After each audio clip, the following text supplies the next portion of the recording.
Hello. Wait, what am I doing here? This is not my seat. Ah! Hi, everybody. Welcome to Behind the Screen. I am filling in for Nerdy today as she is feeling a bit under the weather and is taking care of herself today. So I am joined by some of my amazing friends to talk about nerd shit. So yeah, amazing friends. That's Do you true. want to introduce yourselves? No. Yeah. Fine, then you get to go first. I am ScreenCap.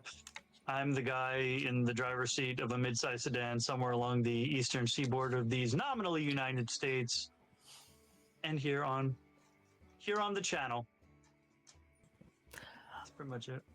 I am AV Unit 3, the dude who likes board games and likes pulling people in to play them. That's Okay. true. Short and Sometimes sweet. referred to as a gremlin. Yes. He is the gremliniest correct. of dice gremlins, or the diciest of gremlins.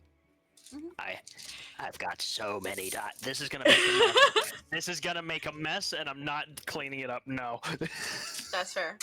And I'm Nimue of Avalon, over on TikTok and here on Twitch. And yeah, we're just gonna be talking about monsters and stats and things like that today, and whatever else random ADHD stuff we get dragged into via conversation, because that's how it works. It is as I think his name is Jorge Luis Borges said, the garden of forking paths. We're starting at the entrance and we have no idea where we're going to end up. Yep. Absolutely. And just a quick housekeeping thing to let people know, and I will make another announcement about this at the end of the stream as well. But due to some continuing life difficulties and family difficulties, Dustin is still not able to join us consistently for streams. And because of that, we are going to be putting this channel on hiatus until Dustin can come back and come play with us and DM with us and whatever else he wants to do. So until that point, we are going to be shifting programming over to a new Twitch called the Versal Plane, which the link will be posted in the chat. So we'll still be doing Dice Gremlins. We'll still be doing Behind the Screen. The Mountain of Mystery game is on a temporary hiatus just for the holidays because people's schedules are crazy. So we'll be doing a whole series of one-shots in the usual Saturday slot for Mountain of Mystery until the holiday craziness is over.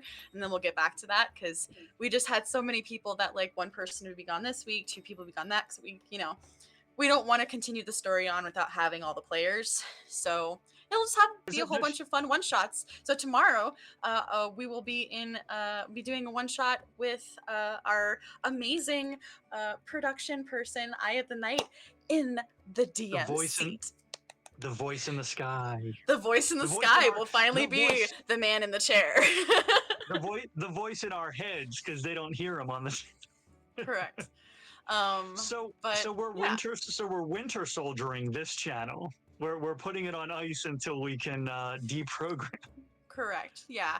We don't think it's fair to continue playing and doing things on the channel that Dustin created without Dustin being here to enjoy it. So we're just gonna put a pin in it and have fun, and when he's ready and able to come join us again, then we'll let you know what that looks like at that time and go from there. So yeah, I think of it kind of like a duplex. There's a duplex. We're in the same building. There's this apartment and this apartment. Yeah, absolutely.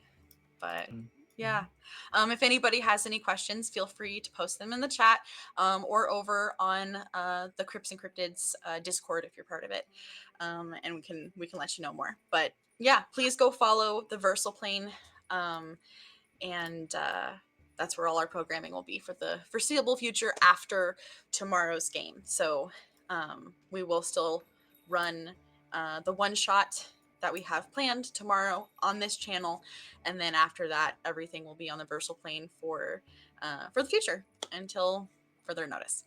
So, yeah. There is a DM conversation to be had though about people being missing and the creative corners you have to work around and work your way out of when that sort of thing happens if you want to continue the story. Absolutely, which might be a really great start to the conversation tonight, is addressing that. Because it can be tricky when you're in the middle of like a story and all of a sudden somebody's like, well, I'm not going to be here for the next 2 weeks. So do you continue going and like run their character for them? Do you find a reason to make them like not in those episodes? It can be really difficult to balance. So yeah. You're going to say something, Eva? Yeah, that's actually something that I've had to run into. Not recently, but it's been an ongoing problem with 2 of the campaigns, one that I'm in and one that I'm running right now. So yeah, I could say a lot on that. Perfect. Yeah, we'll absolutely add that to the roster. For anybody who is watching who may have questions, feel free to scan the QR code that's on the screen. It'll take you to this cool little place where you can type in your questions and I can see them pop up without being like in the Twitch, because sometimes I miss stuff because things flow pretty fast, right? So this makes sure that I see your question. And then we can kind of go from there. Does anybody else have any announcements or anything that they want to say before we start the show?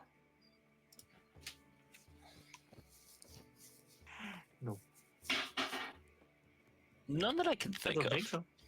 Okay, perfect. Well, then, yeah, let's start our first subject with what do you do when players can't make it to a session or 2 or 3? So the answer for this that I've come up with, the unsatisfying answer is it depends. It depends on where you are in the story and what's going on.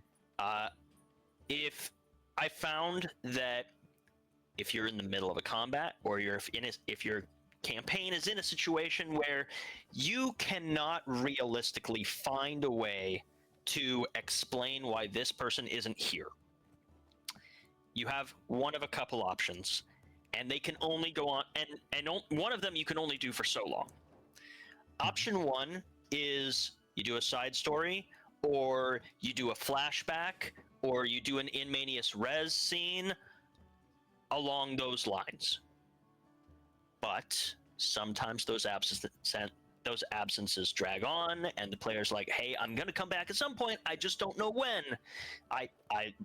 Campaign that I'm running right now, we had a player that could not show up because of scheduling issues for a good 3 months, which seems like a lot, but we also only ran it once every 2 weeks. But still, that's 6 sessions in a row, unable to show up. At some point, we were like, all right, I'll play your character for you, or you can say that one of the other players can do it. And then past that, a second player still has not come back, and at some point I had to decide, all right, well, you're welcome back at any time, but your character has wandered off to go and do their own thing. They are no longer with the party. I am not having someone else play 2 characters, and I'm not playing your character in the middle. We're not doing that anymore. I will say, if you are fortunate enough to be running a campaign where you can fit it in, a good workaround is to fit into your story a way in which you have your main party of characters and then a roster of side characters that you can pull out at any time that they all have made and have connections to, and you can run other parts of the story as canon, important to what's going on, but the main party's not there, so whoever shows up shows up. I did this with Storm King's Thunder. I've talked about this a few times, where they made their own adventurers guild. I had them make a bunch of adventurers to join their adventurers guild, and I was like, all right, cool. We're in the open world segment of this campaign, and it's going to take a long time, and you guys are starting to get bored, so we're going to do this West Marches style from now on, up until we get to the next chapter. And that worked. People weren't able to show up sometimes, and that was fine, because you're using everything's side stories. It's all important, but your main characters aren't there, and they don't need to be. Right. Yeah, absolutely. Yep. Yeah, I'm such a stickler for continuity that I always try to find a way to continue with continuity. And like you mentioned, flashbacks, that's what we did in one of the episodes, because we only had three. I think we only had 3 of the 6 players in the Mountain of Mystery. So we had those 3. I think actually Jinmo was one of them. He played a different character, but Caitlin, I think your character was the only contiguous character, but we made it a flashback where she is telling the story. So we started in the present and we just sort of NPC'd who wasn't there because there wasn't, story stuff, and then skip into the flashback. Then Meg ran the one, I think the week after that, where it was a similar type of idea. And then the one that I've done that I like doing, and it works on a couple of levels if you've got 1 or 2 people missing, is the dream episode, where specifically the way that I've done it is it's the same. It's sort of the way that I did it in this one in Mountain of Mystery. The most recent episode is a little different than I would usually do it. Usually it is at some point in the story prior to when the episode is taking place, we find out that the party was resting somewhere and they were attacked by a night hag, and the missing character was awake. So the rest of the party gets sucked into this dream. And the way that you handle the missing character is, the way that I did it in one campaign is I reran the exact scenario that happened in their first session. And so it immediately started off, I described everything the same, and everybody is immediately unsettled because they're like, what's happening? Because the players know. They're like, what's happening? And then I describe things happening the same way, and I have them roll perception. And if they roll high enough perception, it's like, you realize you're reliving. This is kind of strange. And then suddenly one of the NPCs murders the character the player's not there. And then the NPC turns into the night hag, and suddenly it's like, oh, okay, this is a dream. The character played by the player who's not there. That's why, and so it's not. And then it's to give it some stakes. You have to defeat the hag in order to wake up in time to not wake up at a level of exhaustion. So it's not like the highest of stakes, but it's still like, if you don't do this, you're going to be hampered in your next session. Yeah. Okay. The one that we did in the last session, I had designed that originally as a filler episode, but then I had changed it from the night hag, and I made my own original creature that tied it more into the actual story and made it relevant. Because as Meg figured out, part of the mechanic that I can tell the players, because they can't metagame it, is that that monster was there to get beat up. It was there to take as much damage as possible, because all of the damage it took, it absorbed. And when it got killed, it got basically shunted back to the fear entity that is, spoilers, off in the world, and basically transferred all of the damage points that it took to that creature. So it was there, one, to make them have a bad night's sleep, because I'm trying to use that to ratchet the tension in the town and kind of create this paranoia going on, but also to mechanically be like, the more you beat this thing up, the harder the fight's going to be later on. And also to introduce the idea that maybe just beating things up isn't going to be the way to resolve the problem later on. Yeah. Yeah. We didn't get to that part. Correct. No. I'm a baby DM. I've only DM'd 4 games. Yeah, I 4 think it's games. 4 now. But one of my favorite things to use in that scenario, whether someone is missing from the game or like somebody needs to dip early, because life stuff, the game's going too long, whatever it is the hand of God. Is pretty much making it that this character has the attention of a god that has plans for them, and at any point could potentially be taken somewhere else for whatever reason.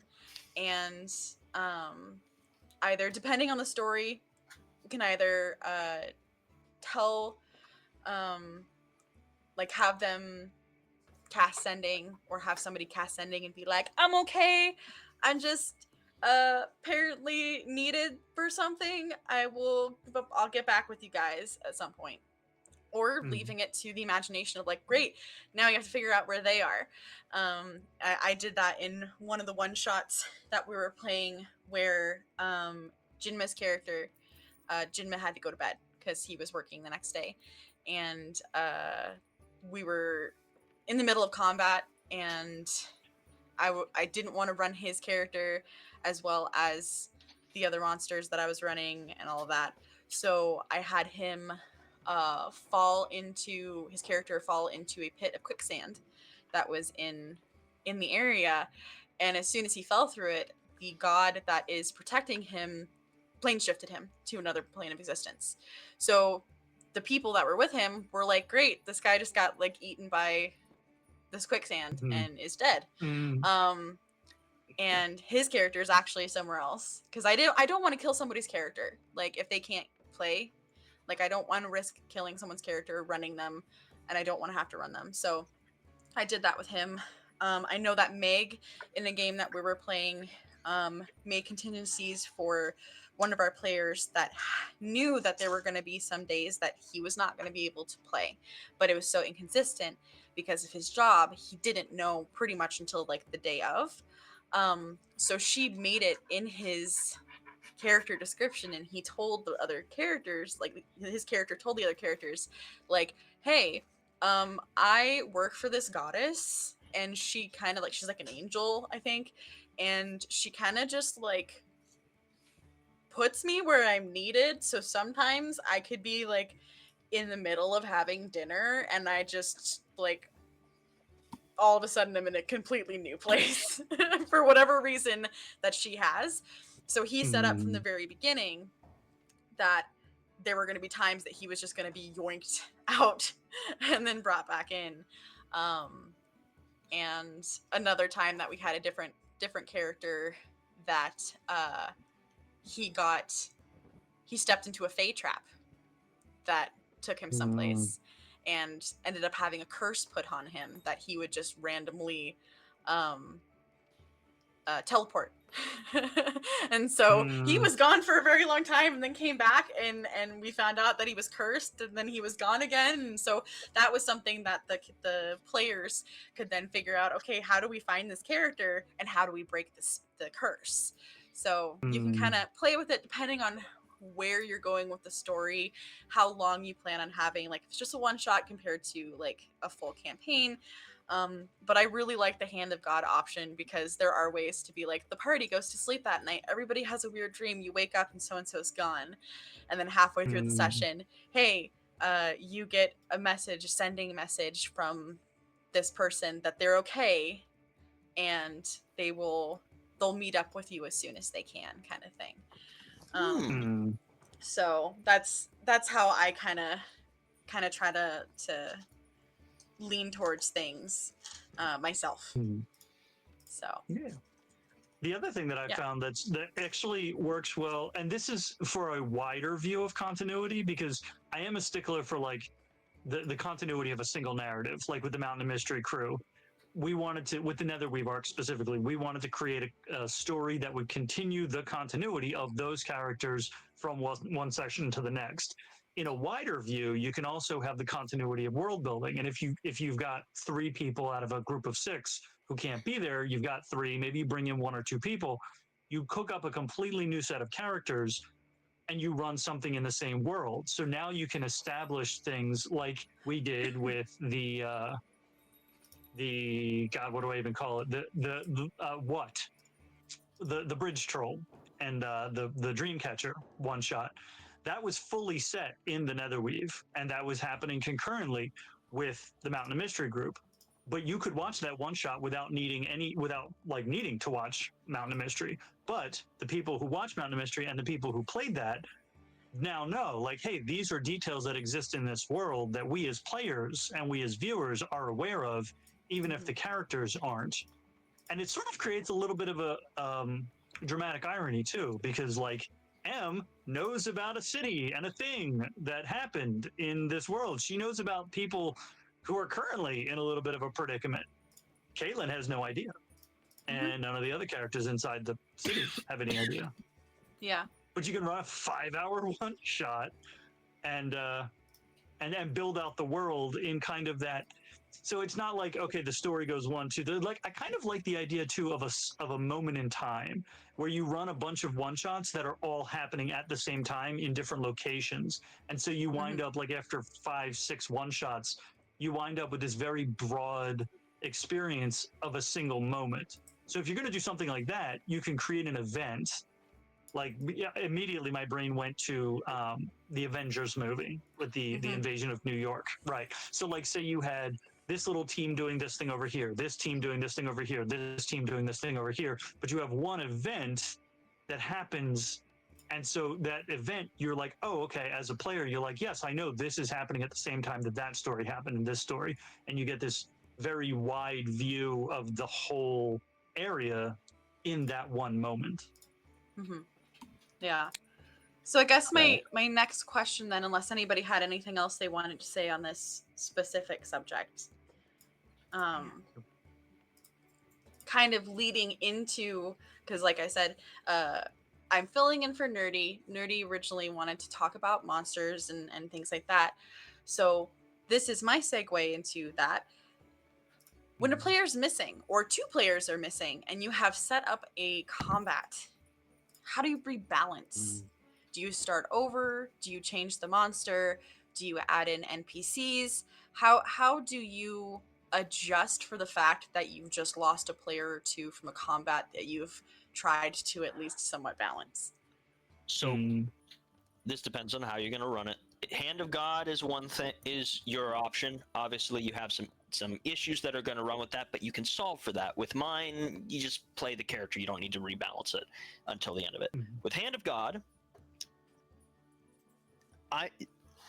balance is never an issue.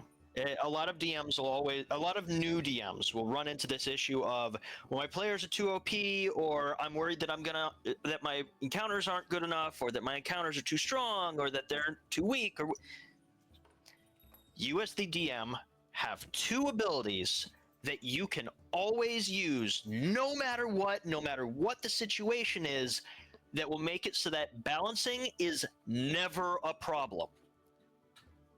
Ability 1, you know what the HP value of the enemies are, the players don't, and you don't have to tell the truth. You can fudge those.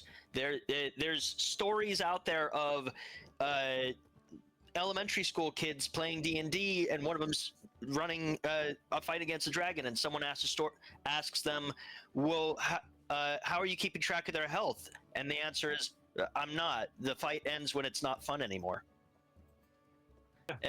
The fight ends when somebody does something cool enough. Exactly.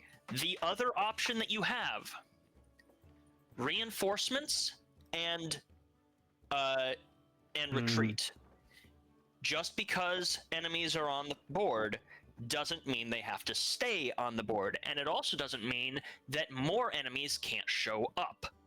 If your players are running through your enemies too quickly, if they burst everything and you want things to drag on a little bit more, have more show up.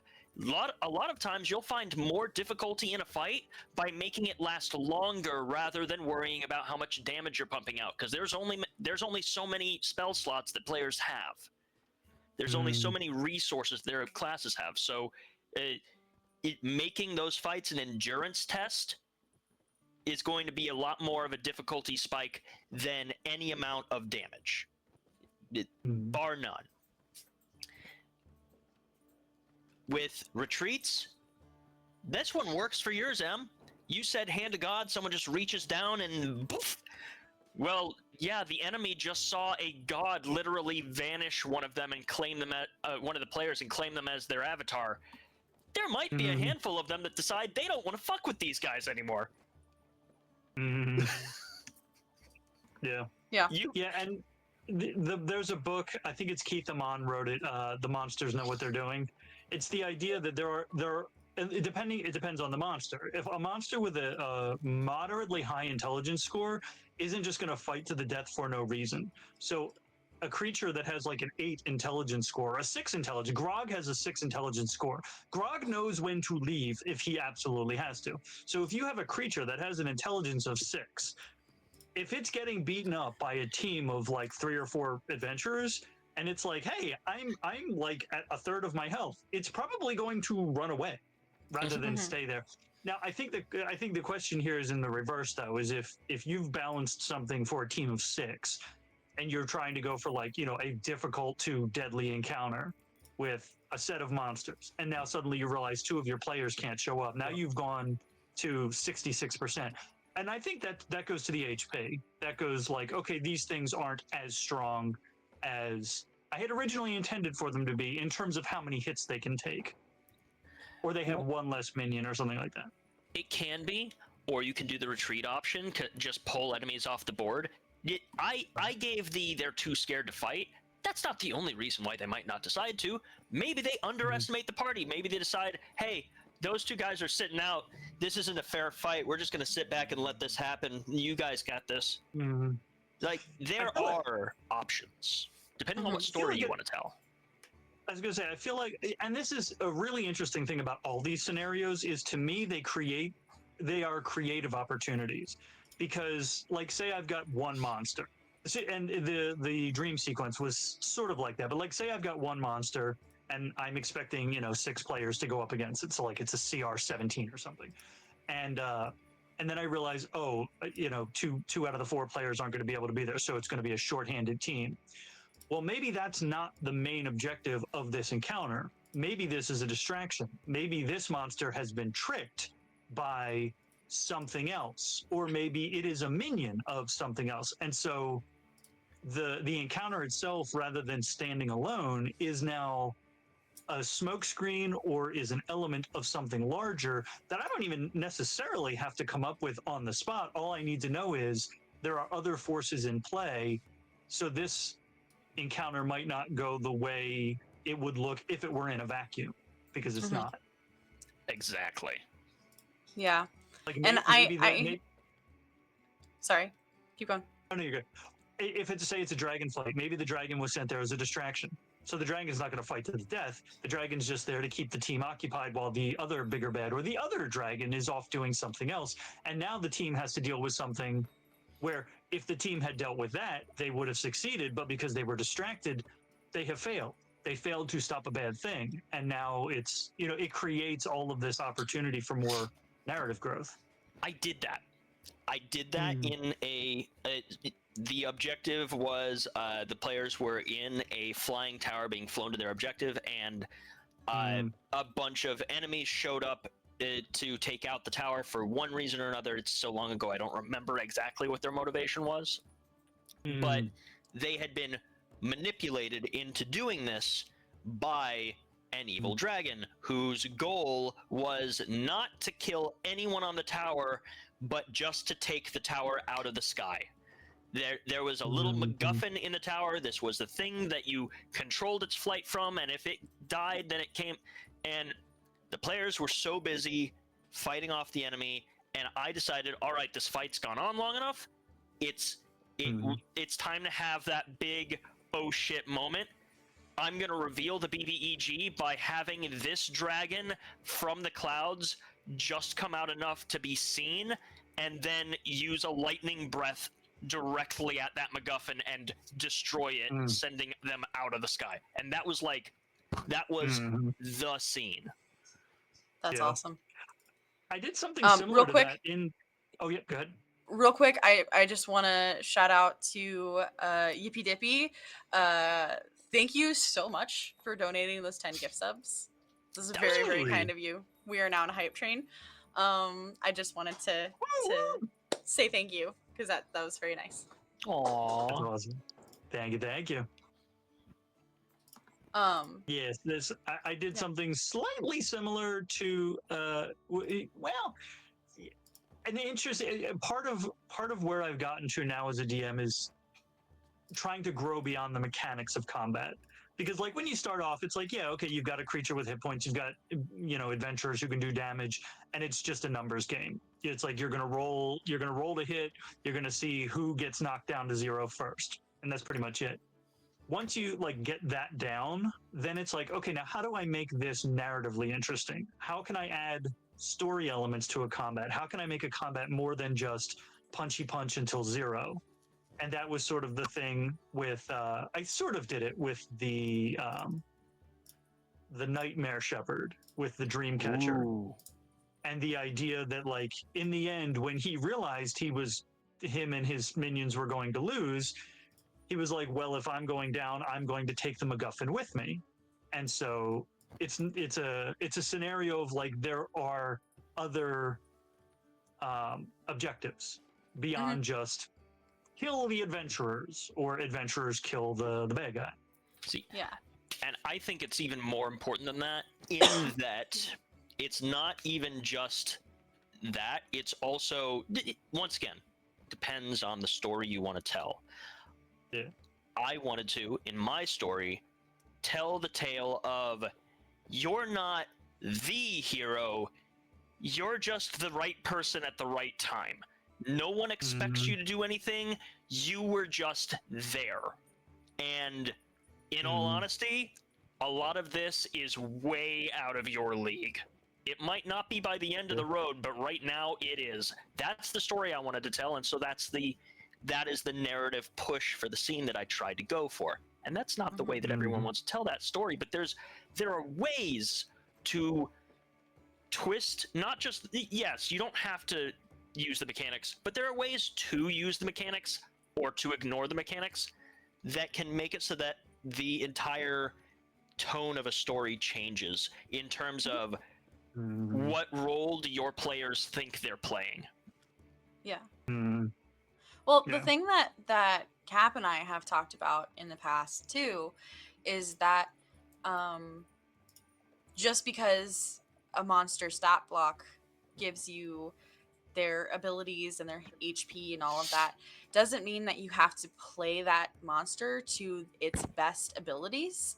Just like humans have, different levels of abilities, depending on not all of us are John Cena. Like not all of us are super strength, super strength or whatever. So like you can have a monster that maybe it's sick.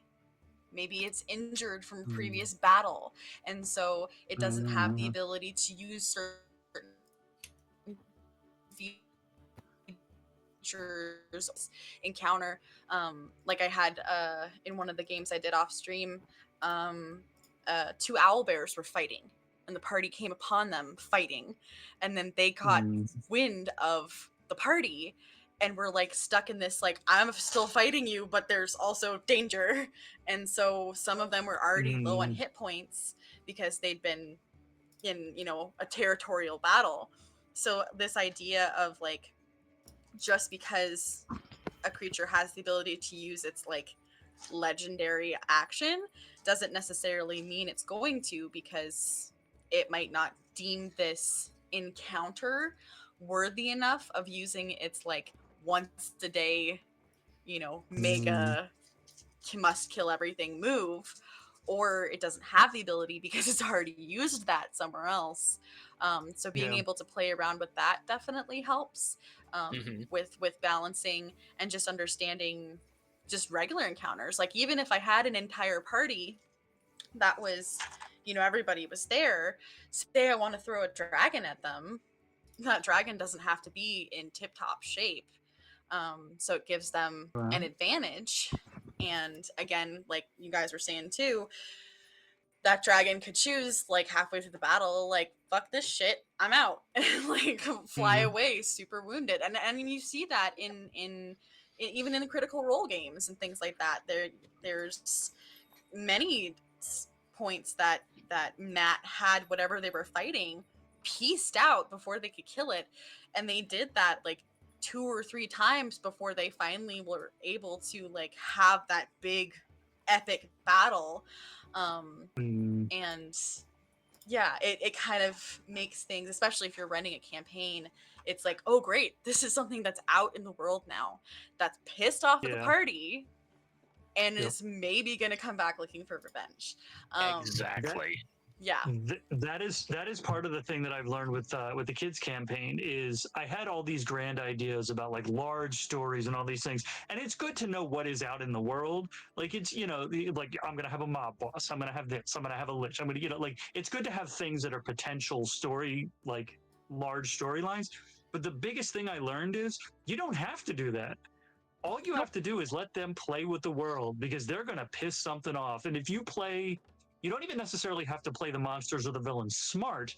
Just play them in a self-protecting kind of way. Like the idea, yeah, if you're fighting a dragon and it's got 200 hit points and it gets knocked down to 40 hit points, there's a good chance it's like it's not going to be like I will stand here and die. No, it's like I'm going to preserve myself, and it leaves.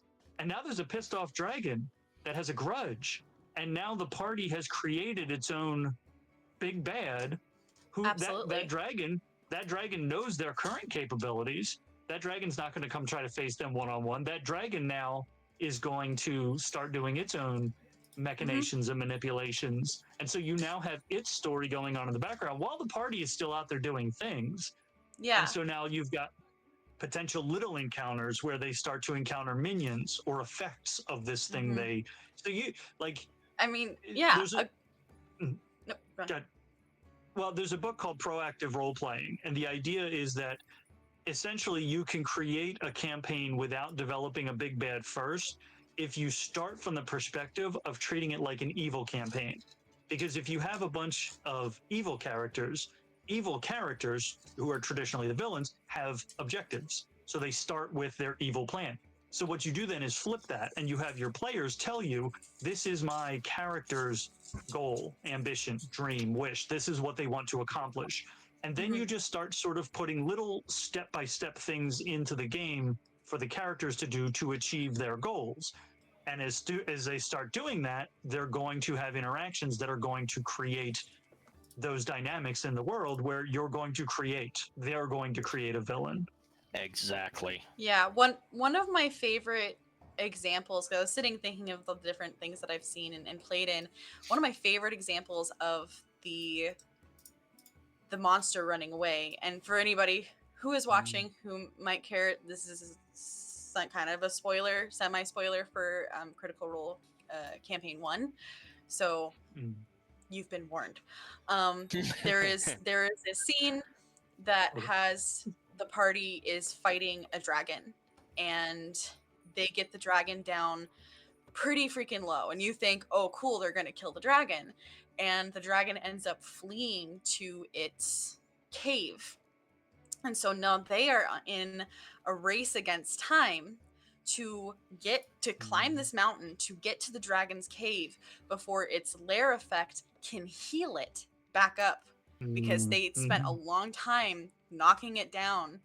And so they have to get up this mountain and then try to fight the dragon before it's healed enough in his cave. And then with that, the cave and lair actions were added into that fight, because before they'd just been out in the middle of nowhere fighting this dragon, and now you have the element of all the cool shit in its cave. And are you going to get there in time before it's healed completely back up, and now all of you are down on spell slots, are down on health. Like, there was no time to short rest. It was like, you have to make this decision now. Do you go and try to kill it, or do you Right. leave it for another day to fight it from the beginning again? Like, Right. and it was a really interesting, tense moment of judgment, because this could have led to a TPK, or could have Right. led to them killing the dragon or whatever. And I'm not going to say the outcome of it, you know, because I was a person who was avoiding spoilers for a long time, so I get it. But it The was flip a side. very interesting Mhm. conundrum. Yeah. Well, the flip side of TPK situations, and this goes back to like, okay, you've balanced an encounter for 6 characters, and now only 3 can be there. The flip side is that maybe the villain doesn't always. The villain's objective is not always killing the adventurers. If you've got a TPK, maybe it's a total party knockout instead of a total party kill. And when they think they're all dead, they actually wake up in a dungeon. They wake up in the dragon's dungeon. And now the dragon comes to them and is like, you have proven yourself worthier than I thought. And, you know, I could kill you if I need to, but you may be more useful to me alive. And so you now have the potential to, not necessarily like an alliance, but more like a trading work for not dying kind of situation. You know, Would you like a job? Yeah, sure. What's the pay? Your life. your life, not dying, being alive. Yeah.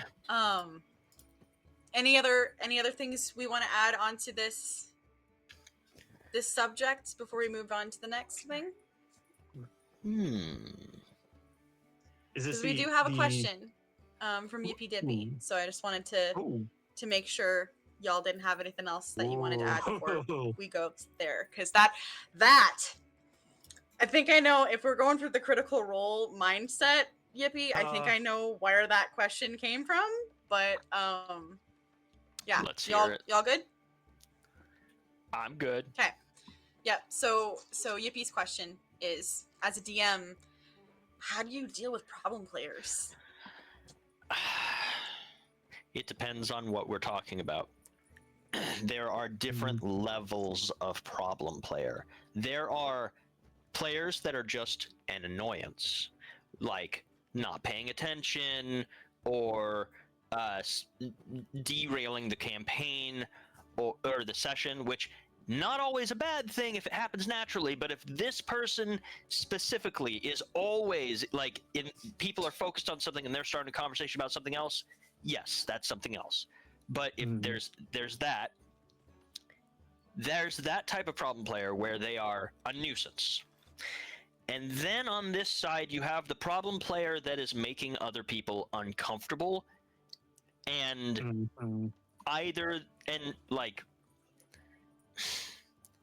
for this one, where they're making people uncomfortable, the way they want to play is not okay. You have one conversation with them about it. If they don't listen, they're out. Period. You cannot. If you allow that to go on, that's on you. Anything that happens after that is on you, because you are the person who gets to decide who sits at that table. On this side, the nuisance players, it's a little bit more difficult, because they're not. They mean well. They're not trying to cause problems, and maybe you can work with them to try and figure out how to get them more engaged. There is a line somewhere in between the two, and honestly, I couldn't tell you where exactly it is, because it depends on your table, who is at it, and who you are as a DM. Yeah.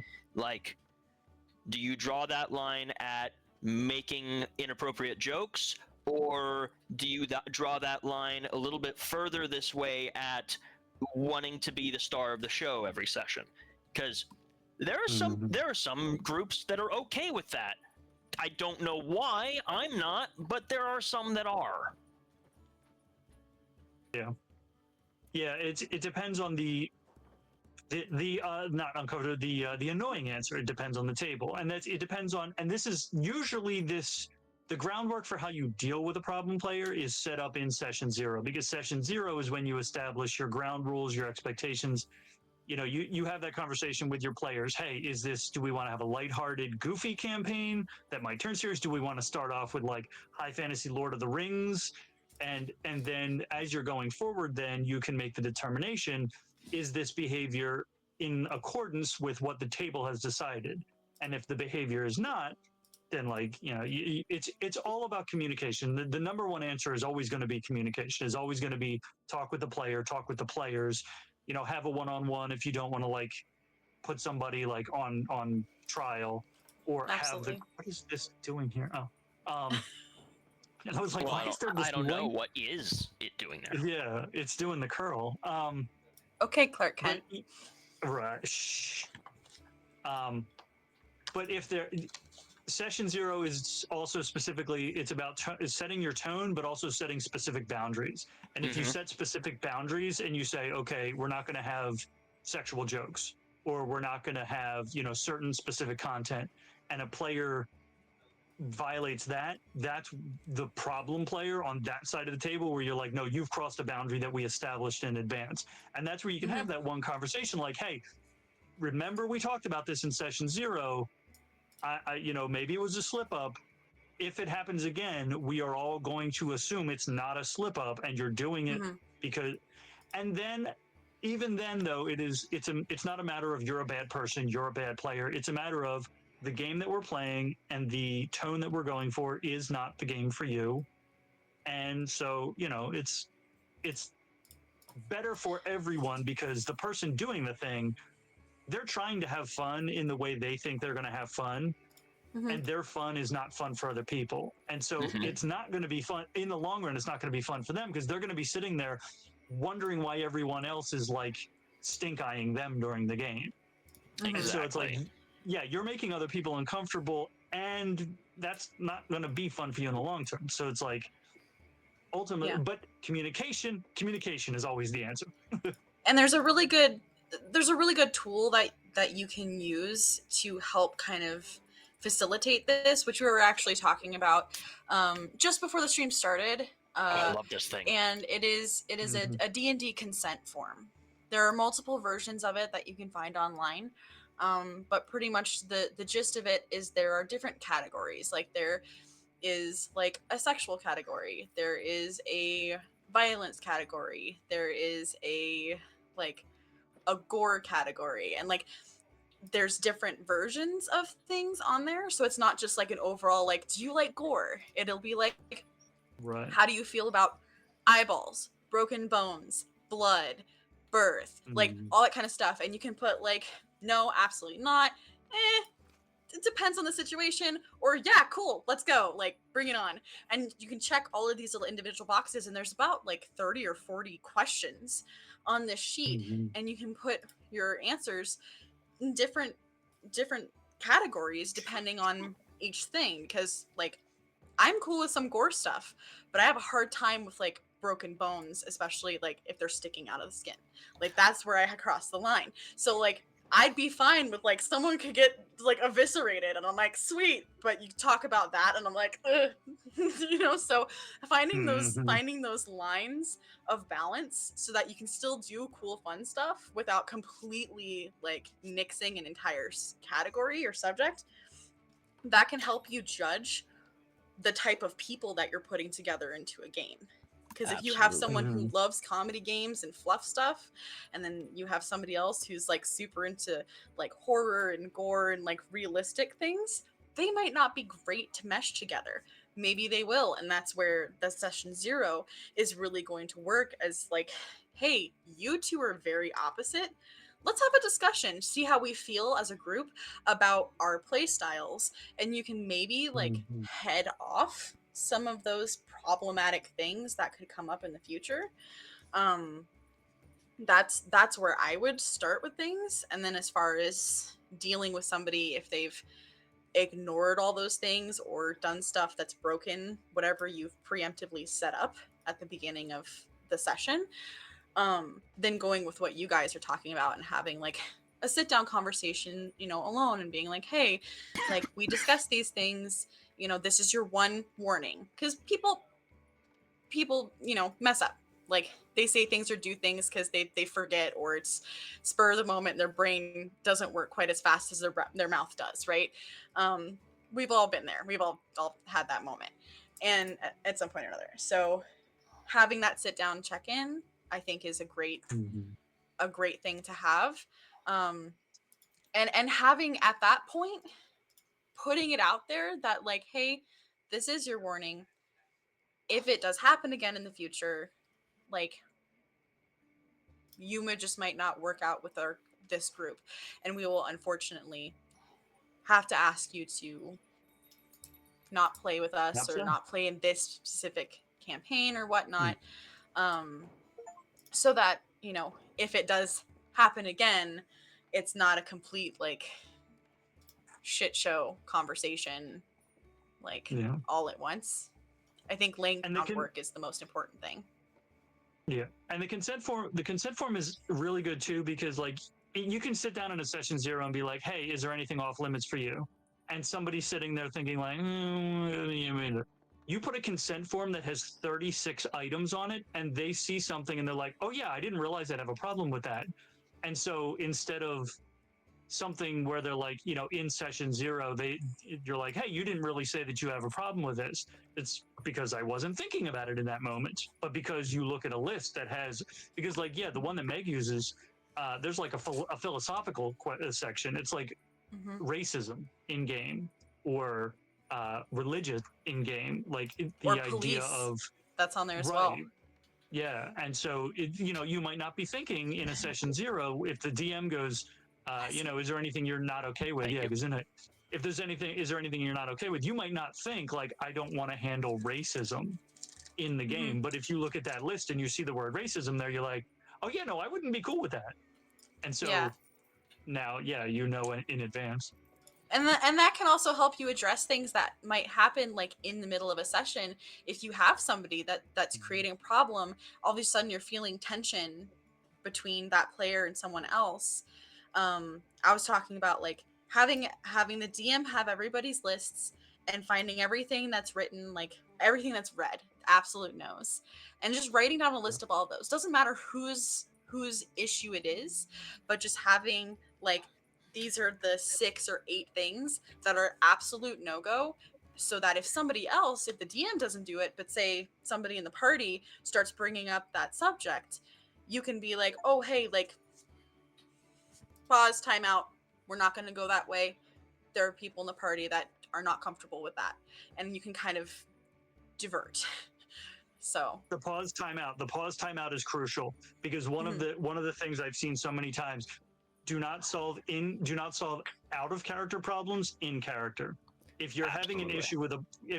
issue with a player crossing boundaries, don't, as a DM, try to punish the character or have the world respond to the character. Like, you have to stop the game and be like, hey, we're coming back above the table, we're coming back around the table now, and I'm Mhm. talking to you as a player. We talked about this in session 0, because if you try to address things in character, the problem player is going to assume it's part of the game and not an issue with behavior. And Mhm. that's a really interesting thing about D&D, is that, and TTRPGs in general, is that they function on 2 levels simultaneously. And so there is an element of meta communication that is already integral to the way the game is played. Like, as a player, if you're not fully comfortable role playing, you can say, my character does this. And so you can narrate what your character's doing rather than role playing it. Or you can narrate and say, like, my character gives this really inspirational speech, and you don't actually have to do it. And so it facilitates, if you have those moments where a player is violating a boundary, to have that moment of meta communication where you stop and you're like, we have to address the behavior that's happening now as a player, because it's affecting other players, and we're not in character now, we're in player. Yeah, absolutely. And Cap, are you comfortable with talking about the conversation that you and I had with Kaylin and Laz about Yes. behavior. I'm not sure specific. I think I know which one. Yes, 100%. Okay. So as a player, my character Kaylin, super like traumatic background. She uses violence as a form of communication, kind of, or at least did a lot earlier in the campaign, and would act out in anger violently when she was frustrated or upset, and did this a couple of times with Laz, which is Cap's character. And it was in my mind how I figured that she would react to these things. But it was creating an uncomfortable situation for Cap because it was bringing up memories from his real life, the things that she was doing that I didn't know were happening. So we had to have a conversation because like there was a specific moment where he like did something or said something stupid and she like slapped him up the back of the head, and then another point where he did something stupid and she ended up using the special dagger that can like capture people within it safely, it doesn't harm them, ended up like stabbing him with it and capturing him in the dagger and timeout kind of thing. And when he came out of it, Is that what we call air it? jail. And when he came out of it was like very traumatic for his character, but there were specific things that happened with the characters in these moments that Cap was uncomfortable with because they were bringing up things that had happened to him that he didn't realize. I was not stabbed with a dagger. I don't think Yeah, I was not like- stabbed with a dagger. But That just you the way know that of. yeah, That I remember. but just ways that she was talking to him or treating him brought up emotions that we didn't account for. I didn't account for. Cap didn't account for, but we had to have a conversation about it and have this moment of like, does she actually do this, or is this what the player is like jokingly saying? Mhm. Like, is And- this a and we meta had- thing? Right. And so we had the conversation first just to like, again, on the around the table where players were discussing like I mean, D&D is therapy. We're literally like, okay, this is what this is doing to me. This is how I'm processing this. And so once we fully understood both of our sides, then we were like, okay, how do we have the characters address this now that we've sorted out how we're dealing with it? And so we sort of worked the other way. We dealt with it out of character and then fashioned the scene in character to reflect and develop on that. And so then in character, they had a moment where it was after he did something she deemed stupid and she had her reaction. And he basically said something to the effect of, if you do that again, he had the conversation with her that a DM would have with a player. He said, if you do that again, I am going to leave this team. And so then going forward, that was when me and M were both like, I said, you know, if you say like Kaylin smacks Laz, I'm going to say, does she actually, or is that what she thinks? Because if she actually does it, Laz has said he will do this. And he, as a character, I don't want him to leave the team, but he as a character said he will, and I will abide by what he said. And so, because it's, you know, it's that moment where you kind of get wrapped up in the scene, and you know, you're kind of going with what Kaylin is in the habit of doing. But then those also for Kaylin and for you create those moments where you're like, oh, Kaylin slaps him upside the head, and that's you as the player describing her thoughts. But then you as the player can be like, she has that thought, and then she remembers what he said, and that's growth on both parts. Yeah, because then that like part of me felt really bad for making Cap feel this way in the game, and then we talked through it, and I realized, okay, so this is a way that I can then figure out how Kaylin's going to grow from this. Instead of just being stagnant and playing her the same way, she has this moment of, oh, there's a chance I could lose my best and only friend that I have. Because my violent tendencies or the way that I'm dealing with my trauma is pushing him away. So how do I heal, and how do I change my interactions and how, you know, how I deal with my trauma to not push him away? So like from that meta level to the character level, because when I say my at that point, I am Kaylin. Like it leads to interesting development. And I think if you are able to have those deep kind of conversations with a player, and try to figure out the root of, again, what kind of problem player you have, right? And I mean, I think this is for any problem player. If you have someone who's doing things that are disrupting or making other people uncomfortable, why are you doing that? What can we do to help you and your character mesh better or heal or start working towards a path for character development? And if you're able to have conversations and feel comfortable enough getting deeper into the root of that issue and then trying to find a resolution for that to work towards, that's one way. If it's the other type of thing where like your player's disengaged or distracted, whatever, again, finding out, okay, why are you disengaged? What about this that's happening is pulling you out of the story? What can I add in as a DM to pull you in? Or can we set like specific ground rule things of like, are you ADHD? Do you need to have like a fidget or something with you while you're playing to help like that mind hand disconnect thing? Because I know, like myself, I have a fidget toy right now that I keep muting myself so you don't hear this, and I play with this just because it helps me stay engaged, because ADHD.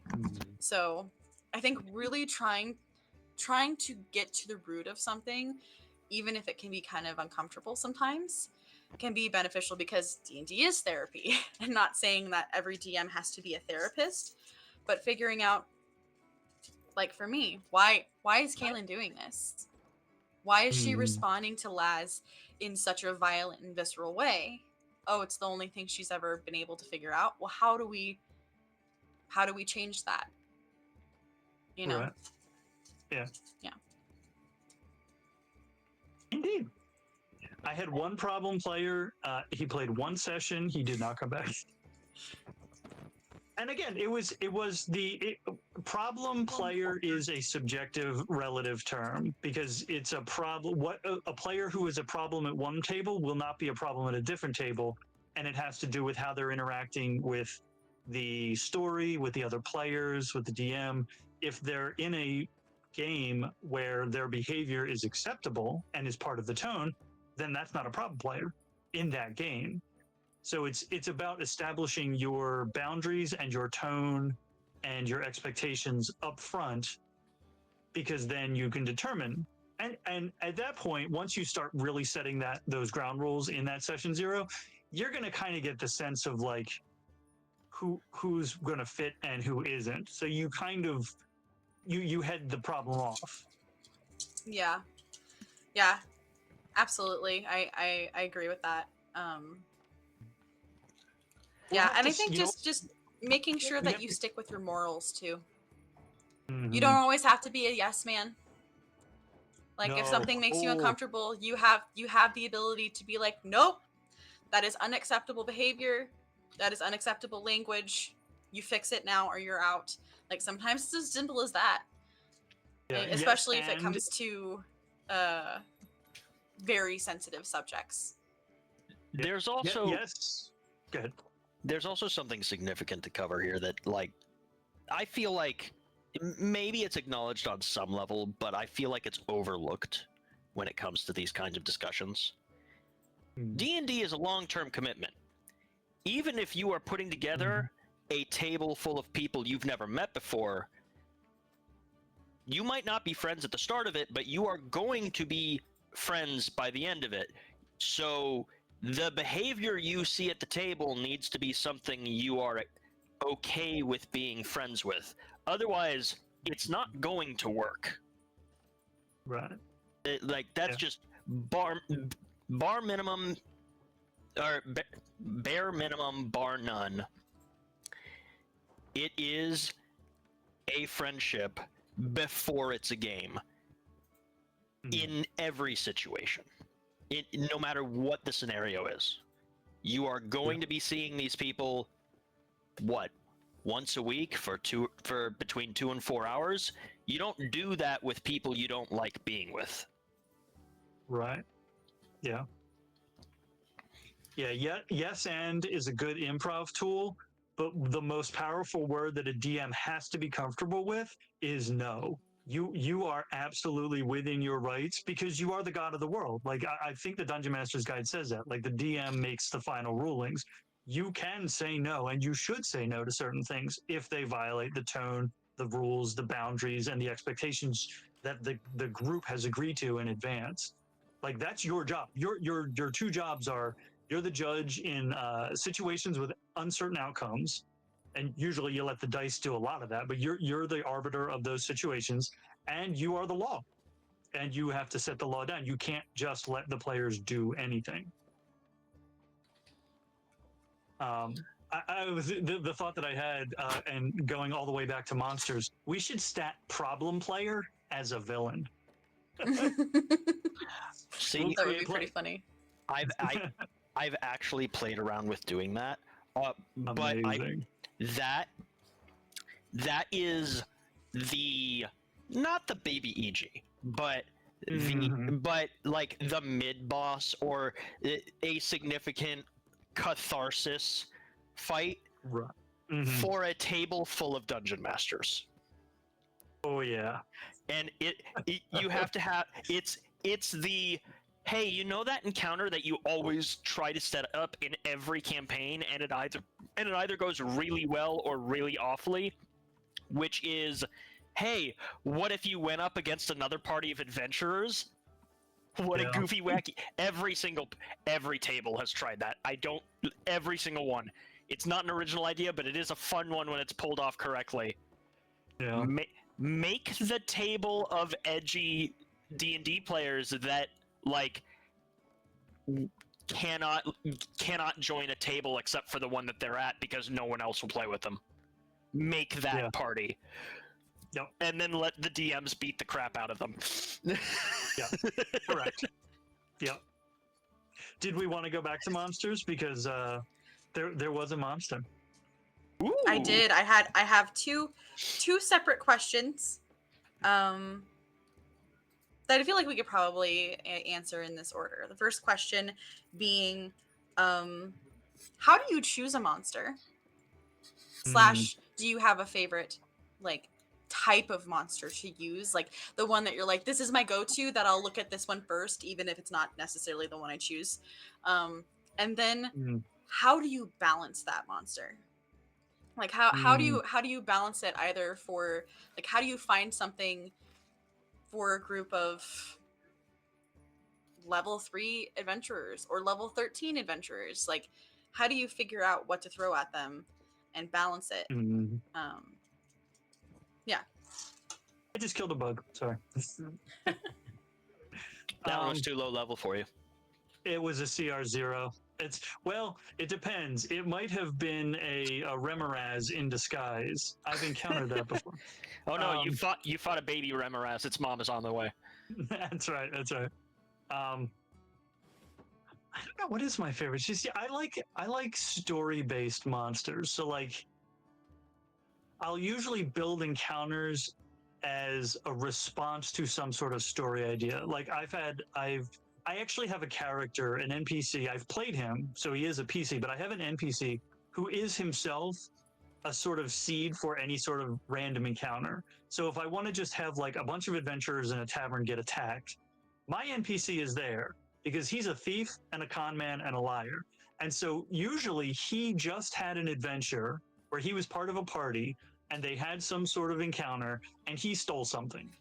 And so now wherever he is and whatever the current one shot is about to be about, he's the reason for it.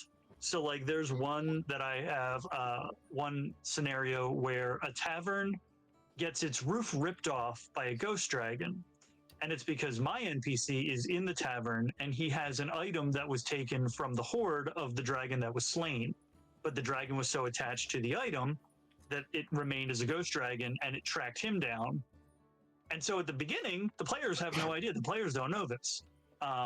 The exact same character, one time, a very similar scenario, had been on a party that had acquired an item. He stole it, he left, and then one of the other party members from that party in the past summoned an invisible stalker. And so my players wind up fighting an invisible stalker that they have no connection to because it's after a guy who happened to be in the tavern with them. I like aberrations because they are the sort of psychological character, or the psychological monsters. They're the ones that'll mess with your mind. They're the ones that can give you, the ones that create nightmares, and the ones that can make you have hallucinations and alter your perceptions of reality. Okay. Or I just make my own.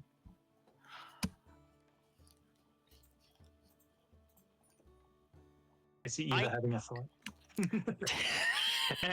I have a thought. I haven't figured out what the thought is yet, but I have one. It's swirling in there. Yeah. He's got it under the cup. You saw it crawling across the floor, and you're like, "Hiya! Okay, how do I get it out now?" Flip the piece of paper under there. I don't have. Okay, that's not true.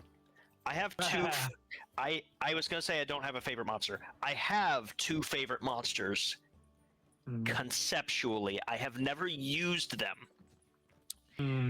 But there's a good reason for that, and I will explain afterwards. There is the obvious. I like story-based monsters as well. I don't like fights just for the sake of fights. I like fights that serve a purpose for a story. So one of my two favorites is the False Hydra. Which, for those who don't know what it is, I'm not going to tell you because your DM's probably going to use it at some point, and I don't want to spoil it. Yeah. It's one of those.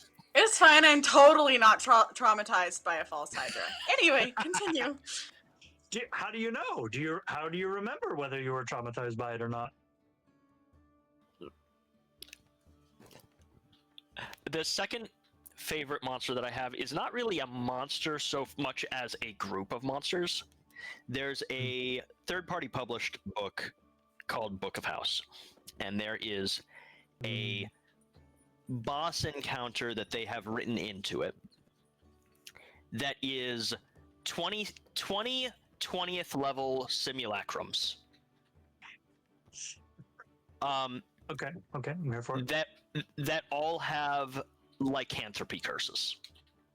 And you might think, oh, well, they're level 20 wizards. They're going to be massively overpowered. No, they've all been nerfed because their lycanthropy curses have a special thing that made them regress to a feral state. They might be level 20 wizards. They are not casting spells at level 20 quality. And like that, for the story, it makes sense in that, but also just conceptually, the idea of a monster being a group of clones of this one guy is interesting to me. Yeah. As far as how to pick a monster, I'll be honest, I am simultaneously creative and 100% unoriginal. I decide what monster I want to use based on what my ADHD brain decided was cool in the last 5 minutes. Yeah. And then across the next hour before session, because what is prep time, figuring out, okay, I want to make this. What should it be able to do? I'll worry about the health when we get there. Don't worry about it. Yeah. Well, you know what's been interesting with the Mountain of Mystery crew specifically is like it's this weird version of metagaming. As the DM, it's your job to metagame. At the same time, I know I have a monk. I know I have a 13th level monk in the adventuring party that can stun things. So there's an instinct to be like, okay, I should pick a creature that's immune to the stunned condition. But that's not really fair to that player, and I feel like it's the type of metagaming a DM shouldn't do. I feel like that's sort of the laziest way to handle that scenario. Like like we've got a monk, 13th level monk that can stun things. Okay, so I need to create an encounter that has enough things that he can stun several things, or he can stun multiple villains and not completely ruin the encounter. That's my job, because I need to know my character's abilities in order to do that. And at the same time, I can then create encounters that make each of the characters separately feel like badasses, because I can put in a big, CR 17 monster that has shitty wisdom, that this monk like jump uppercuts this thing, hits him with a stunning strike, and now my CR 17 monster is incapacitated for a round. And my monk feels like an absolute badass, but it hasn't ruined the encounter because there's other minions, and so there are other things to be dealt with at the same time. But that monk got to incapacitate the most powerful thing on the map for a round or two or three. I mean, when they fought the Slods, that was one of my favorite encounters in the Parent Party flashback.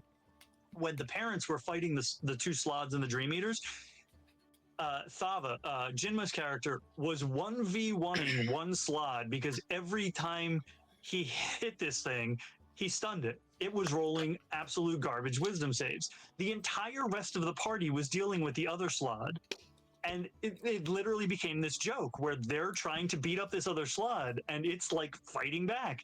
And they keep yelling over to Thava, and they're like, "Hey, you need help?" And she's like, "I'm good. Deal with that one." And it like, so that character and that player got to feel like a badass because of that ability, and it enhanced the encounter rather than nerfing it or making it unsatisfying. Now, in the last Mountain of Mystery session, I completely that creature that the party fought was a completely original.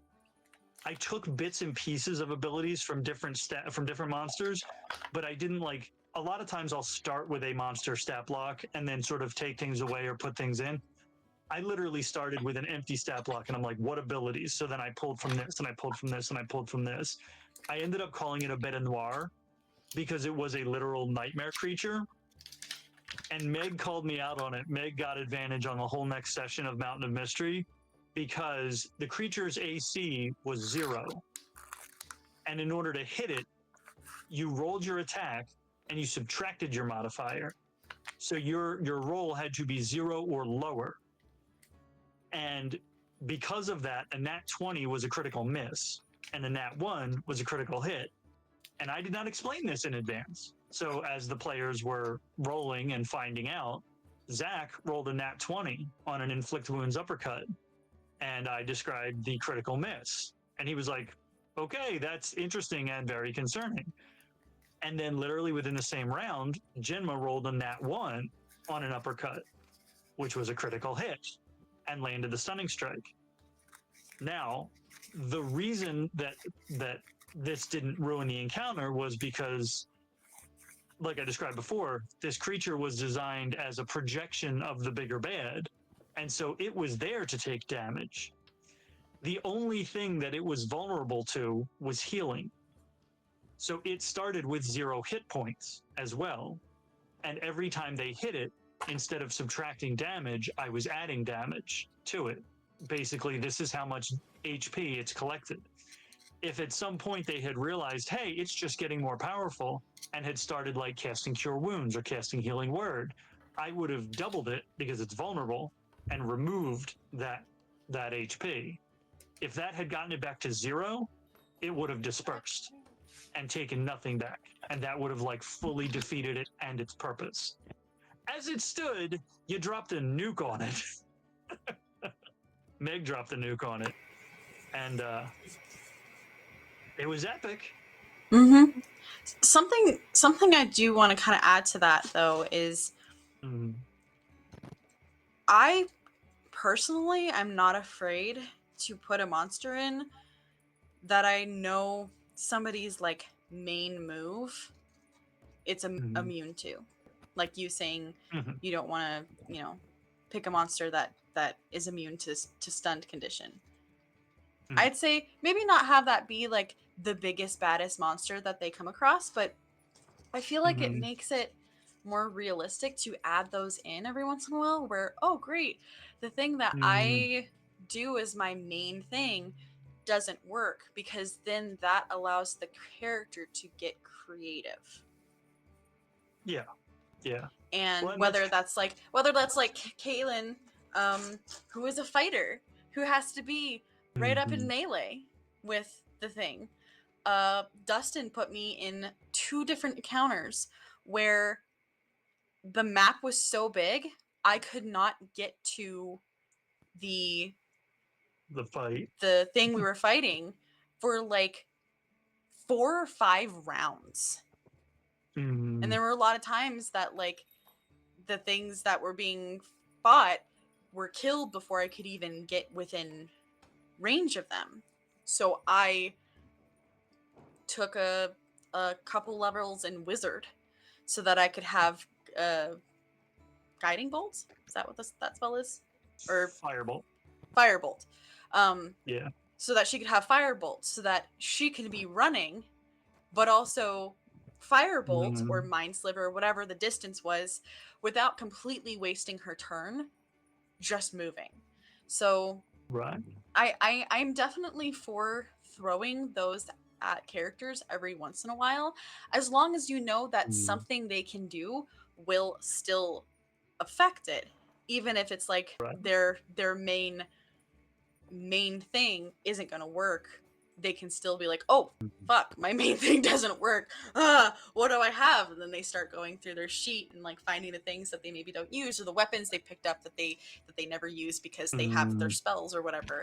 So I'm on the other side of that, of like, no, throw something at him that is immune to being stunned, and see what he does to work through that.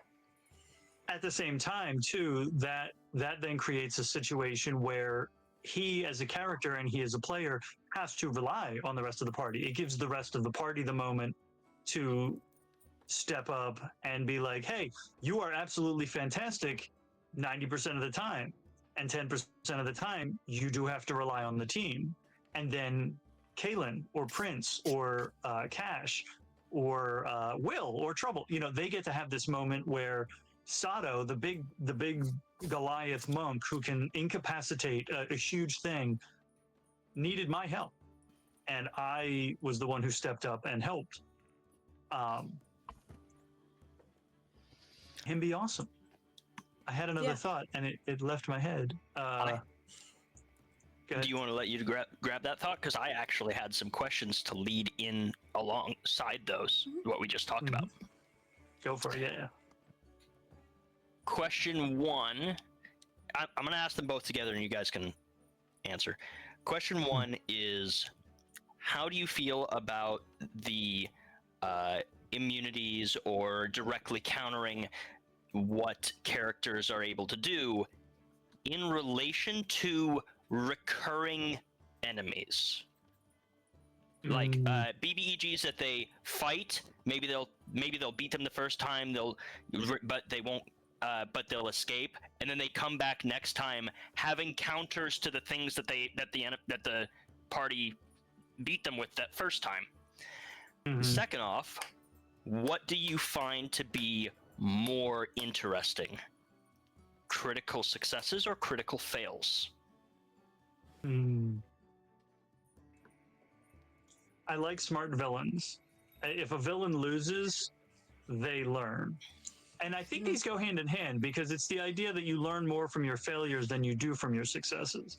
And so, like, say you've got a humanoid, and like in terms of the stunned condition specifically, say you've got a humanoid character, you've got a character that has a high enough intelligence, gets stunned, but manages to escape.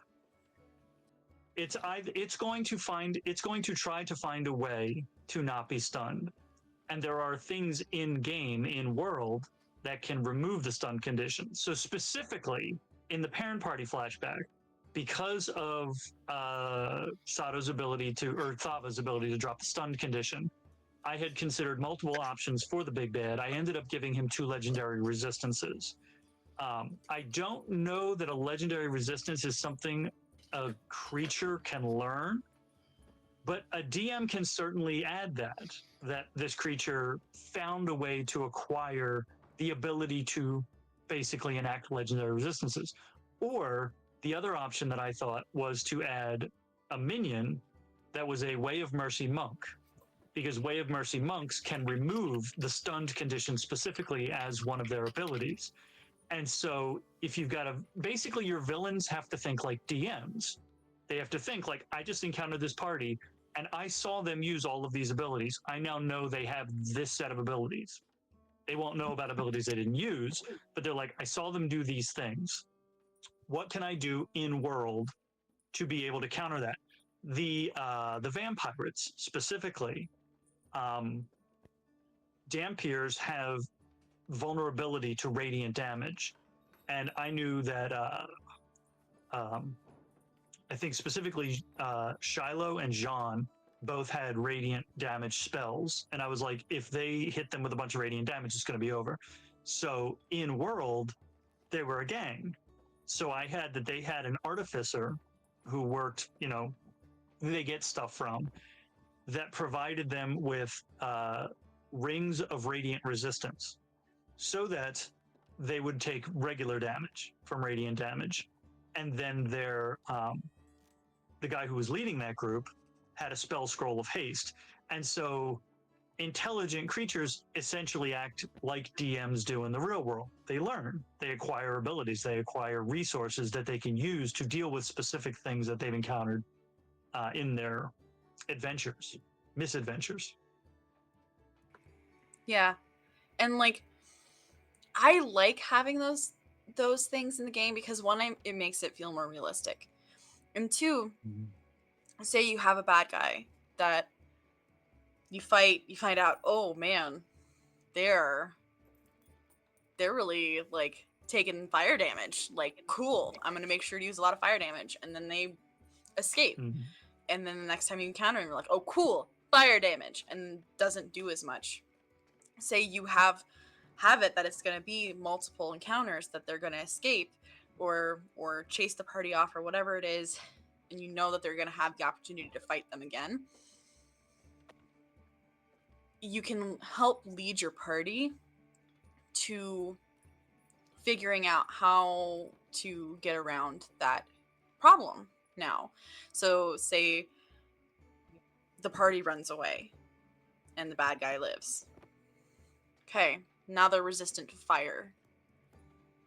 What we do? You can introduce an NPC, a shopkeeper, or someone that's a friend, or hires them and be like, oh, well, I've heard of this item that can XYZ. So you can add stuff in and make it a plot point of like, yeah, your bad guy evolved. How are you going to evolve now? And making it a little bit of this like back and forth. I think that makes it really interesting, and it helps with the, I don't want to say monotony, but it helps with that like idea of, oh, here's a person I'm gonna fight. We're gonna fight to the death. Right. And making it more interesting, like, no, you're not. Either because this character is gonna whoop your ass until you run away, or they TPK you. Great, okay, you're in hell. How do you come back? And then once you're back, how do you defeat the person that just killed you? Like, figuring out how to put it in the plot to make it interesting and challenging, and reminding your players that the game can be unfair. Sometimes I feel like DMs play too much with kid gloves on. Because like, I can understand if you're playing with a group of players that have never played before, you don't want to just wipe them off the board, because then that's not fun. That's not going to encourage them to keep playing. But at a certain point, you need to take the gloves off and be like, okay, you've got your training wheels, you understand how the game works. Now shit's going to get real. There are going to be consequences. There are going to be situations that you're going to be in that are not going to be fair. And then you have to figure out, how do I balance this to make them understand that it's okay to run away? Because a lot of Right. players have this like stand and I either will win or I'll die trying kind of mentality. I Right. have it in a lot of games I've played in where I'm like, fuck, the situation is like, I don't see how we're going to win this. Like, what do I do? And running is not something that comes to my head right away. I'm trying to think in the Right. fight, how am I going to beat this guy? And sometimes, Yeah. like, Meg put us through it. She put us through a fight that was an unbeatable fight that Mhm. we potentially could have been TPK'd in. And the bad guy pretty much gave us the option of like, you are not strong enough to fight me. Leave me Right. alone, or the next time I see you, I will kill all of you. And like, so Yeah. it's an interesting thing to try to figure out, because there is this mindset of like, when you fight to win. Right. That is not realistic. Not every fight that you get into is going to be balanced in the real world. So Yeah. That's a very yeah. video game mindset, because video games Mm-hmm. are designed that the encounters scale with your increasing abilities, and a TTRPG world, if you're being allowed to basically act in the sandbox, you're basically doing things. You're doing whatever you want to do. You're going to encounter things like in the real world that you can't handle. Mm-hmm. I also feel like with villains or with monsters or with bad guys, the characters, as they level up, acquire abilities. So it's not at all unreasonable for creatures or villains to also acquire abilities. Mm-hmm. As if you're, I had the first session that the kids did. They encountered a team of bandits. They were level, CR 1/2, 1/4, whatever they were. The party was level 1. As the party leveled up, they hit level 5. They then dealt with, it was like 15 or 16 sessions later, at level 5, the characters fought the same bandits brought back as revenants. So now they're CR5 monsters. And Mm-hmm. it's a great moment for the party, because the party realizes how much stronger they are, but it also now takes those villains and gives them a whole new set of abilities that the party has to figure out how to deal with. Yeah. In terms of critical successes and critical failures, I think that's the other half of the idea of like a bad guy losing and learning, is that a critical success, awesome moment for the player and for the character. They get to be a badass. They get to be the hero. A critical failure is a moment where they have a lot of potential to learn and Mm-hmm. to be like, this is a thing I couldn't do. How do I grow from it? How do I learn how to do it? It creates a lot of story potential. And for me, this is part of the reason that I like to play from lower level. Like, if I'm playing a campaign, I love the idea of starting at level 1. I know nobody likes to do that, but like starting at level 1, 2, 3 and working my way up. Because I love playing from level 1. Yeah, because if I play, if somebody's like, okay, we're going to play a campaign and we're starting at level 9, I, as a player, am making a whole bunch of leveling decisions based on, okay, what character do I want at 9th level? Versus Laz, I started playing him at level 2, and every leveling decision I made was informed by what happened in the story. When he took his level of Barbarian, it was because he got unarmored defense out of it. They had just fought a dragon, and when they came out of the cave, the way that I played that level up is that his armor was corroded from the acid, and he doffed the armor and became stronger because his AC was 16 with armor. When he dropped the armor, his AC went up to 17 mechanically. But in world, they just fought a dragon. He barely survived. The armor was destroyed. He takes it off, and suddenly he feels more durable. And it's like the ability to make those choices in the moment based on what happened, they become more relevant and they feel more real. So you end up with a character at level 9 that you're like, I know everything that happened that made this person who they are, versus just deciding it because I want mechanically, I want to be able to do this, this, and this. I really enjoy critical failures, specifically from a story point of view. So I don't enjoy getting critical failures, but I enjoy seeing depending on what DM you're playing with and how they describe stuff.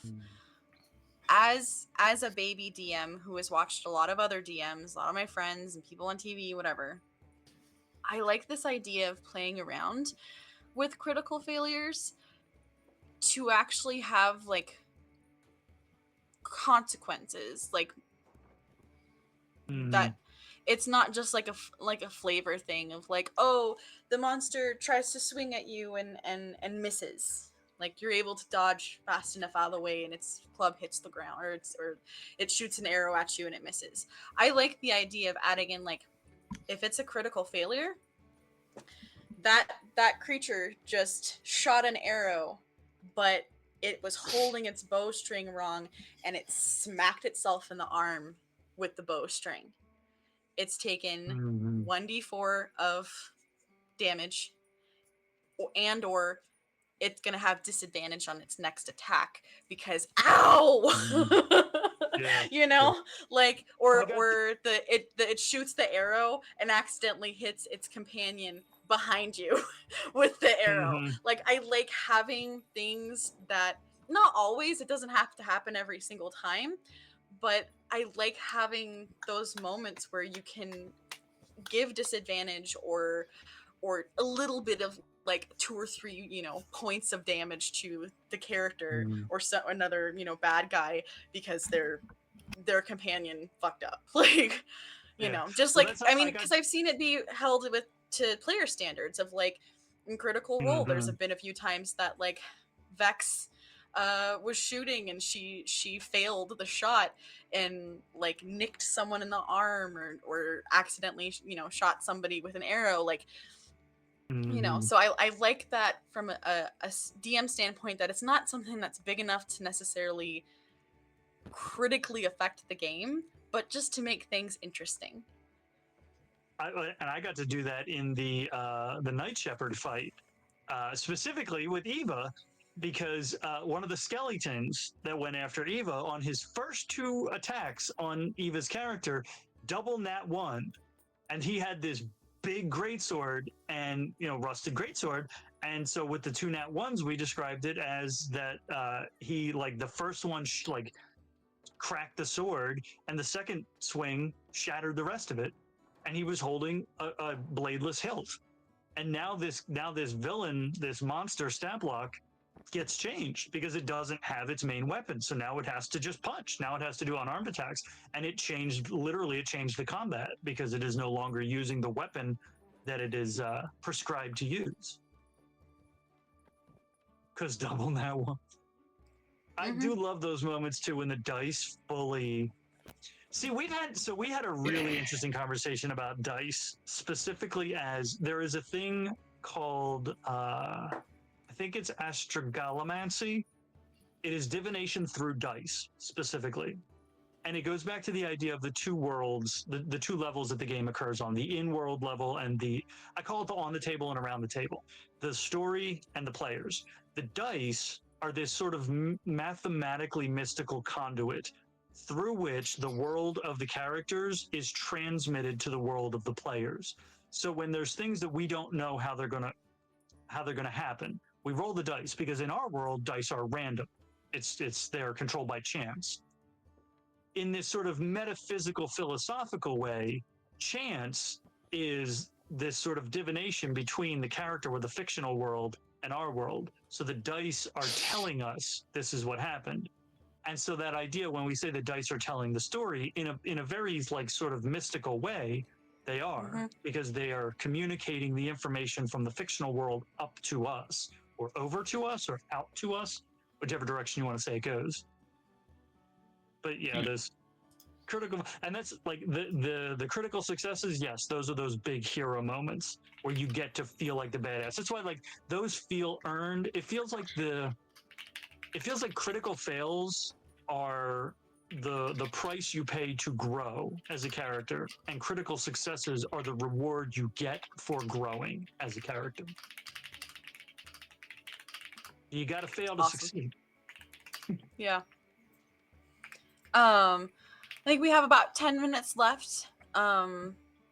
Is there anything else that you want to add Eva, do you want to say anything on these questions that you posed? Anything else? Yeah, what's your favorite? Between failures and successes, Mhm. I like failures more. I Mhm. think that failures allow you to do things that you don't generally get to do in D&D. Because, like, yes, critical successes let the players feel like a badass, but so do 20 other things that they get to do. How many opportunities do you get to make them have that oh shit moment? Yeah. Really, you Yeah. only get a few, and Mhm. natural ones are one of them. So Yeah. I think that those are special. It's like a double oh shit moment because it's like they see the nat one and they have the oh shit. Mm-hmm. And then you describe what happens and they get that. So you actually, you get the player oh shit and the character oh shit. You get the moment the player sees the one and they're like, oh god. And then you get the moment where you're describing what happens to the character and the character's like, oh god. Exactly. Absolutely. In terms of recurring villains and growth, learning abilities, yes. Legendary resistances, absolutely not. In fact, I have a vendetta against legendary resistances. I think that a legendary resistance is a lazy game mechanic. It's a cheat so code. many. It's fully a cheat code. Yeah. No, Well, that's why. not lazy in terms of it's a cop out of you did that thing. No, you didn't. I mean lazy in terms of it being an uncreative way of making a creature more dangerous. There are so many better ways to do that. Like, lair actions are one of them, but legendary actions, legendary resistances, you don't have to do that way. You could, instead of saying, oh, you did that? No, you didn't. There are so many other ways you could do it, of saying, okay, this goes through, but this other thing also happens. Or even sorry. Now that you say that, so I have a mechanic with legendary resistances, but I may actually develop it further and change the name of it. So with legendary resistances, so with save or suck spells, I hate save or suck spells, and what I do with those instead is if you cast dominate person, if you cast hold person on my villain, and they succeed the save, if the DC was 16, they're going to take psychic damage equal to half the DC because they made the save. But it required something of them, so they're going to take 8 damage. If you use a legendary resistance, if you fail the save but use a legendary resistance, you take psychic damage equal to the full DC. So you take 16 psychic damage because you had to exert yourself.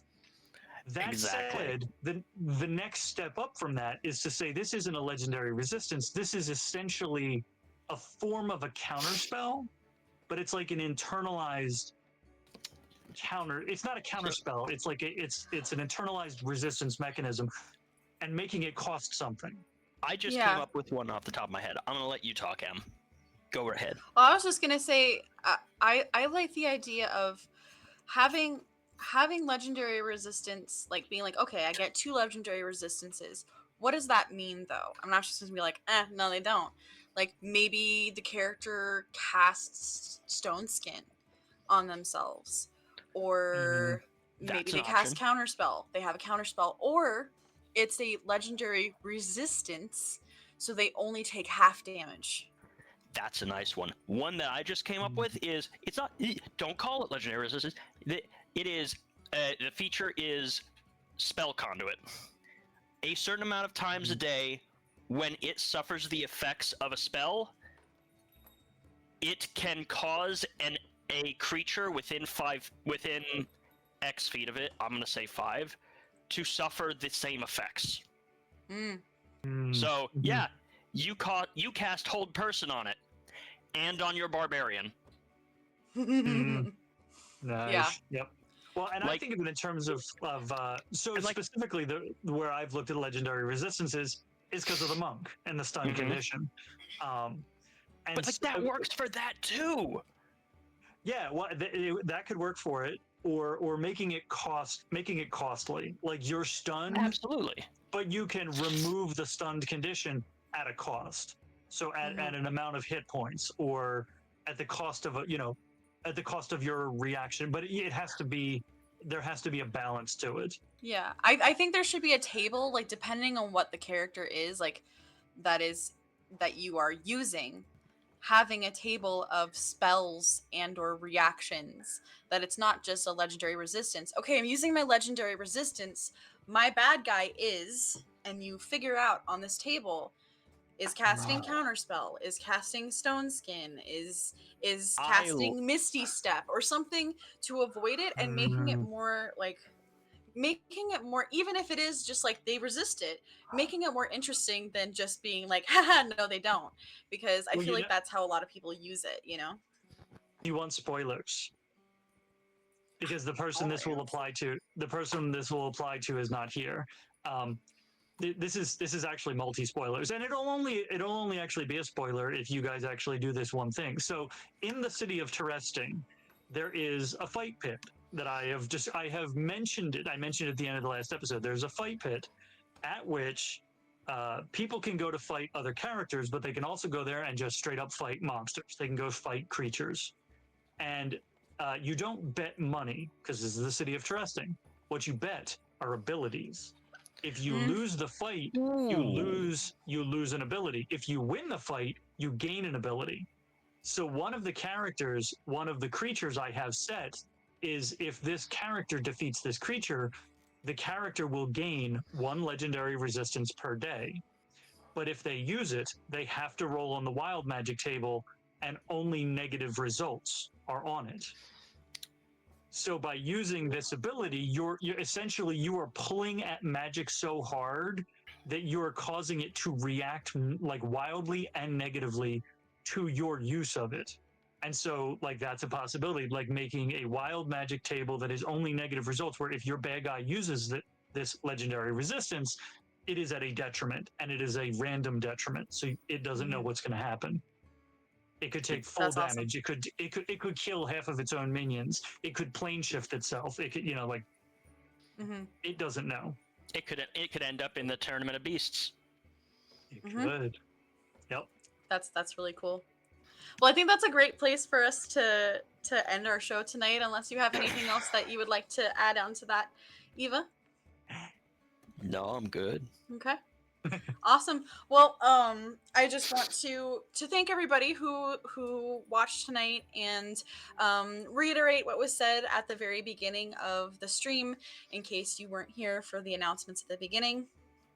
Due to personal stuff that's going on in our DM Dustin's life, he is not able to come back and join us to play games for a while, an undetermined amount of time, just because life is lifing a little too hard for him right now. So because of that, and the fact that this Crypts and Cryptids channel is his baby, he's the one that started everything, we don't want to continue on doing stuff without him.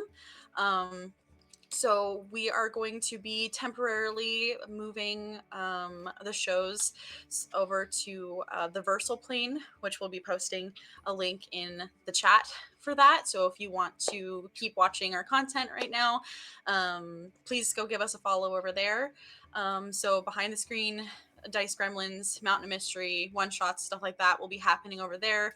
This channel will go on a hiatus until Dustin is able to come back and play with us again.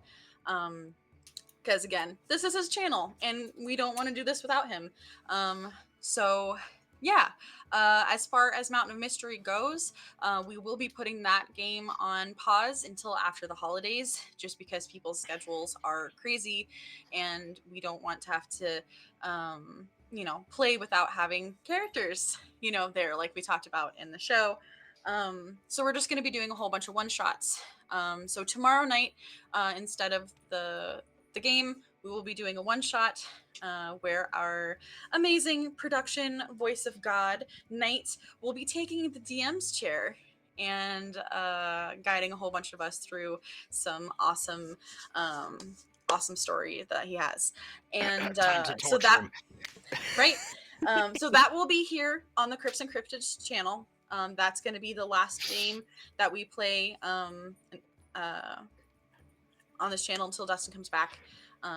So anything after that next week and all that will be over on the Versal plane. So bear with us. It is a very bare bones channel because we just made it. So there's not much there to look at, but if you give us a follow, we'll be posting and doing stuff there. So yeah, hopefully once the holidays are over and January rolls around, we're hoping that Dustin will be able to come back and come play with us and DM and all the fun stuff again. So yeah. Anybody have anything they want to say, housekeeping wise? I'm pointing in the wrong direction. I don't know which direction I'm pointing. You even? I got nothing. I'm good. What? I mean, I have some stuff I want to talk to you guys about after, but I'm good here. Post games, sweet. Awesome. Well, you'll find me in the driver's seat of a midsize sedan somewhere along the eastern seaboard of these nominal United States, otherwise known as ScreenCap, on TikTok. I have been invited to. I don't have a date yet. I have been invited to a game on the Bad Ideas Twitch channel. I will be playing. I'm going tomorrow to a cemetery to record something for potentially a trailer for the character that I will be playing. In that. Other than that, you'll find me on the Versal plane. And eventually, maybe, a little thing called Chaos and Counterspells. It's fine. I don't know what you're talking about. Cool stuff. Cool stuff's ahead. Eva? You can find me in No Panic Button server, helping run things and keep things clean over there. You can find me here every other Friday, doing Dice Gremlins, playing board games, getting people excited for games that may or may not involve dice, but definitely don't involve dungeon masters because not all of them need it. And I'm working on some stuff. We might be seeing more of me around here doing some things. We'll see what we'll see. Once again, after the new year though, so we'll see what happens. Awesome. Yeah, and we'll still be posting updates, and we're still using the Crypts and Cryptids Discord and everything. We're just, like I said, gonna be posting some stuff on that other Twitch, just so we don't get too deep into stuff without our Dustin here to experience all the amazing stuff that he's created on his channel. Imagine that. But yeah. You can find me Nimue of Avalon over on the Tiki-Taki, and part of this thing called Chaos and Counterspells that will be announced at some point. And then I'll also be on the Versal plane. So yeah, we appreciate everybody who has been following this crazy adventure. And yeah, so we'll be here on this channel tomorrow night for the one shot, and then after that you'll be able to find us over on the Versal plane. So thank you everybody for hanging out tonight. Thank you for the gift subs and everything. We appreciate it, everybody. And yeah, we'll see you around. See us when you see us, and we'll talk to you then. Goodbye.